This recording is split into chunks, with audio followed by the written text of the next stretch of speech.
मीनल एक दिन शोले देख रही होती है। उसे बसंती का कैरेक्टर बहुत अच्छा लगता है। उसने बसंती को देखने के लिए कई बार शोले देखी होती है। उसे वो कैरेक्टर इतना पसंद आ जाता है कि उसे खुद पता नहीं चलता कि कब वो खुद बसंती की तरह बात करने लग जाती है। एक दिन उसका पति संजय उससे कहता है, मीनल, मेरी घड़ी कहाँ रखी है? टेबल पर ही तो रखी थी, मिल नहीं रही। अब मैं बोलूंगी तो बोलोगे कि बोलती है, क्योंकि देखने वाली बात ये है कि जब घड़ी घर में है ही नहीं तो टेबल पर रखी होगी कैसे? क्योंकि अगर रखी नहीं होगी तो मिलेगी कैसे? अरे क्या बोल रही हो मिनल, साफ साफ बोलो ना। क्योंकि मुझे ज्यादा बोलने की आदत तो है नहीं, पर अगर आप पूछ ही रहे हैं तो मैं बता देती हूँ कि आपकी घड़ी हो गई थी बंद। तो आपने कहा था कि दुकान में दे आओ बनवाने को। अब दे आए हो तो चूंकि आपको याद ही नहीं है। हो याद आया, मैंने ही तो कहा था तुमसे। देखो अब हो गई ना बात साफ। तो आप कहोगे कि सॉरी मिनल, मैंने तुम्हारा सुबह का वक्त खराब किया। पर देखने वाली बात है कि वक्त तो खराब हुआ ही है, पर मिनल इतनी भी बेवकूफ नहीं है कि अपना और वक्त खराब करे। इसलिए मैं जा रही हूँ किचन में, जय राम जी की। मीनल किचन में चली जाती है और संजय हैरान रह जाता है। अरे बहू, आज क्या बन रहा है खाने में? मम्मी जी, खाने में तो वही बनेगा ना जो सब्जी आपके बेटे खरीद के लाए थे, गोभी लाए थे, तो वही बना रही हूँ। अब समझने वाली बात ये है कि आपको अगर कुछ और बनवाना था तो आप कह देती तो मैं बना देती। मीनल को तो कभी कोई काम करने में आलस आता ही नहीं। अरे बहू बस कर, तू तो रेलगाड़ी की तरह बोलती ही चली जा रही है। मम्मी जी, वैसे तो मेरी आदत ज्यादा बकबक करने की है नहीं। वो तो आपने मुझसे पूछा कि क्या बना रही हो तो मैंने आपको बता दिया। आप नहीं पूछती तो मैं नहीं बताती, क्योंकि ये तो वही बात हो गई ना कि उल्टा चोर कोतवाल को डांटे। एक तो आप मुझसे पूछती हैं, फिर उल्टा मुझसे ही बोल रही हैं कि मैं कैसे रेलगाड़ी की तरह डर से बोली जा रही हूँ। ओफो, बस बस बस, जा रही हूँ मैं बहू। हाँ हाँ तो जाइए ना, मैंने थोड़ी ना आपको रोक कर रखा है कि रुकिए मेरे साथ बातें करिए। मीनल की बक बक बंद ही नहीं हो रही थी और उसकी सास रसोई से बाहर चली जाती है। बाप रे बाप, बोल बोल कर बहू ने तो मेरे कान में ही दर्द कर दिया।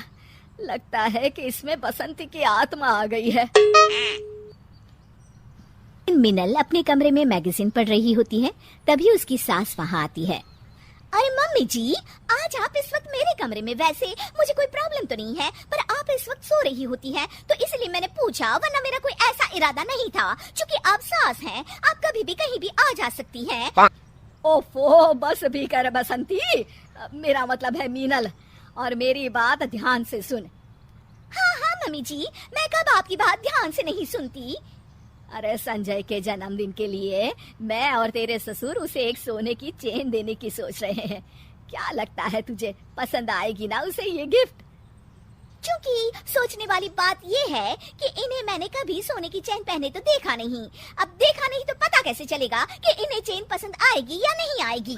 ओफो, बंद करना अपना ये रेडियो प्रोग्राम। बस मैं तुझे बताने आई थी कि उसके जन्मदिन के लिए ये सरप्राइज है, तो तू उसे बताना मत, ठीक है? मम्मी जी, मैं कहाँ किसी को कुछ बताती हूँ, आप बिल्कुल भी फिक्र मत करिए। क्योंकि देखने वाली बात ये है। हाँ, वो जो भी बात है ना, मुझे नहीं पता करनी। मैं जा रही हूँ, जय राम जी की। जय राम जी की। पूरा परिवार साथ बैठकर नाश्ता कर रहा होता है और संजय फोन पर न्यूज पढ़ रहा होता है। क्योंकि वैसे तो आप एक साथ एक बार में कई काम कर सकते हैं, पर सोचने वाली बात ये है कि एक बार में 2 काम करने चाहिए या नहीं। क्योंकि अगर आप फोन पर ध्यान लगाएंगे तो नाश्ता ठंडा हो जाएगा, और नाश्ता ठंडा हो गया तो आपको पसंद नहीं आएगा। अच्छा अच्छा, ठीक है, रख दिया मैंने फोन। बस तुम शुरू मत हो जाओ फिर से। मैं तो न्यूज में देख रहा था कि सोने के रेट कितने बढ़ गए हैं। हाँ बेटा, महंगाई बढ़ रही है ना। मीनल सोने की बात सुनकर रसोई से बाहर आ जाती है। हाँ, सोने के रेट बढ़ तो गए हैं, पर सोचने वाली बात ये है कि क्या अभी भी लोग सोना खरीदेंगे? और अगर वो सोना खरीद रहे हैं तो फिर क्या फर्क पड़ता है? अब जैसे कि मम्मी जी हैं जो आपके जन्मदिन के लिए सोने की चेन बनवा रही हैं। धत्तिर की सोने की चेन मेरे जन्मदिन के लिए? सास और ससुर मीनल की तरफ देखकर अपना सर पकड़ लेते हैं।